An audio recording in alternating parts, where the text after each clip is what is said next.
Hey witches, it's Willow Moonlight. Today I want to talk to you about wisdom that I would give to the new witch. Now, this is not exactly my traditional type video where I would show my face. I want to show you some of the waterfalls that I have seen this spring so far. I'm just in love with waterfalls now, so enjoy. The first piece of wisdom that I would give to the new witch is don't buy a whole lot of material items. There's a lot of consumerism going on with witchcraft. Not all of it's bad, mind you, or that you shouldn't buy anything. However, I think it's easy to make the mistake of, buying all kinds of books, especially spell books, which, by the way, you can get a lot of spells for free online. And most spell books I find are pretty useless because they require such, hard to find ingredients a lot of the times.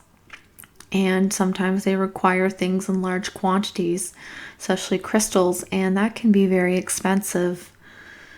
I have personally bought so many little tumble crystals. I have a whole bowl full of them. I can't remember the names of them and what they're for.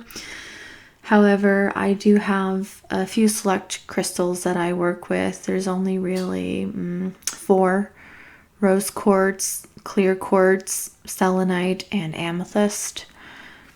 Maybe black tourmaline, but yeah, not a whole lot. And those are ones that I carefully considered and use all the time.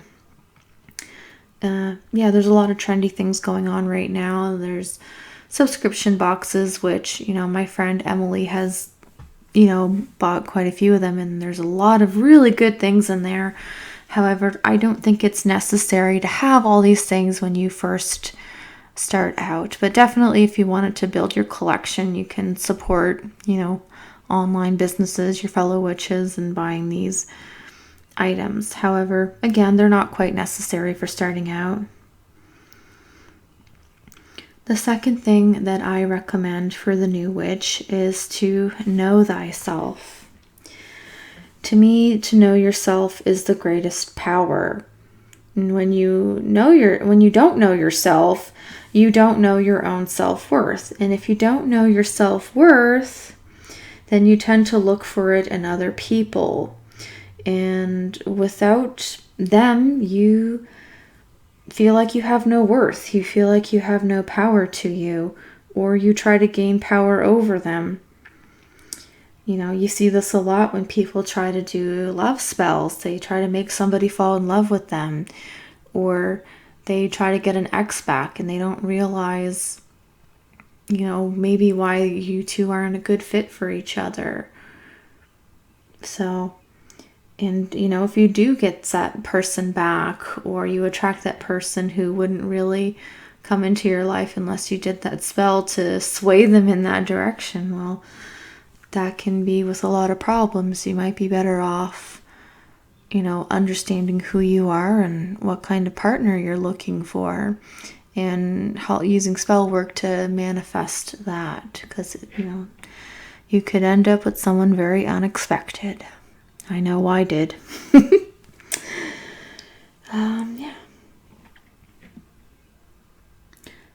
Another thing that I would recommend to the new witch is to create a deeper understanding of nature. Nature is beyond trees, plants, lakes, oceans, sunlight, moonlight.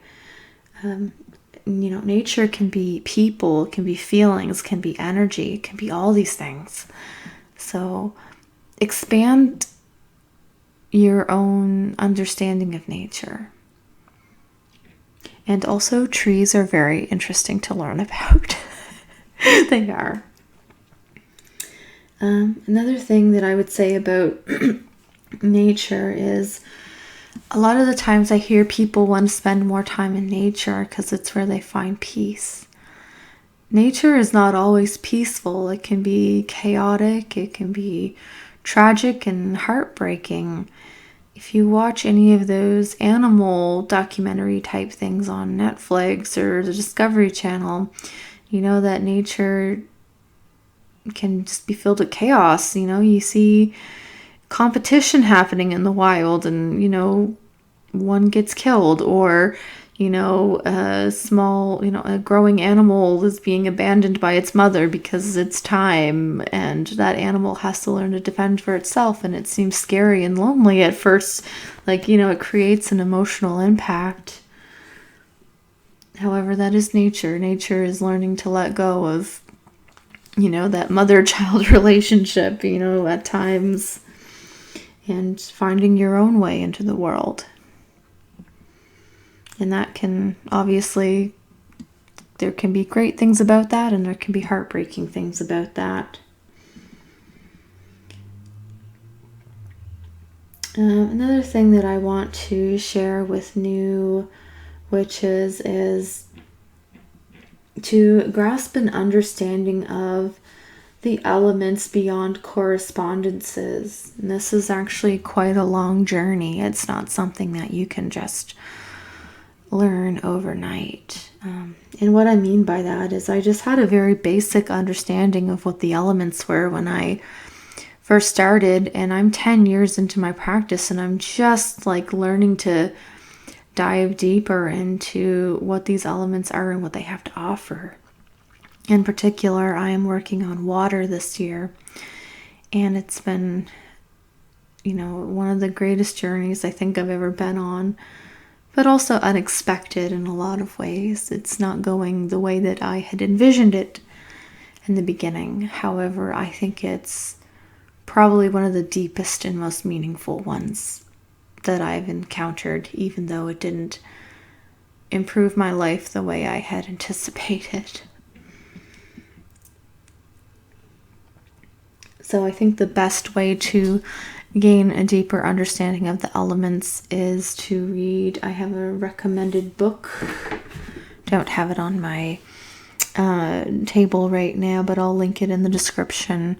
It's by the Reclaiming Collective, and it's really a wonderful book. There's meditations and trance work that you can do. There's essays and personal accounts. So many interesting things. I might even make a video on explaining the elements, or even just focusing on water and sharing with you what I've learned about water. And the last thing that I want to share with you, as if you are starting your craft, is to be prepared for some disappointment. If you're a pagan or a witch, there's so many, you know, Sabbats, and, you know, you got the full moon, the waning moon, waxing, and new moon. You can't do things for all of those things that come up. You may have to work, or you may have other obligations that you just simply can't participate in every Sabbath, or even do personal ones. Or, you know, maybe for me, I love the new moon. I don't always get to do something on every new moon. However, I do think that people can incorporate these things as much as they can. And I would like to do a video on that in the future, how I make time for craft, and maybe there might be something useful for you. So that is the last things that I wanted to share. I hope you enjoyed this video, and I will see you in my next video, and I hope to share more wisdom with you as you learn your craft. Good night.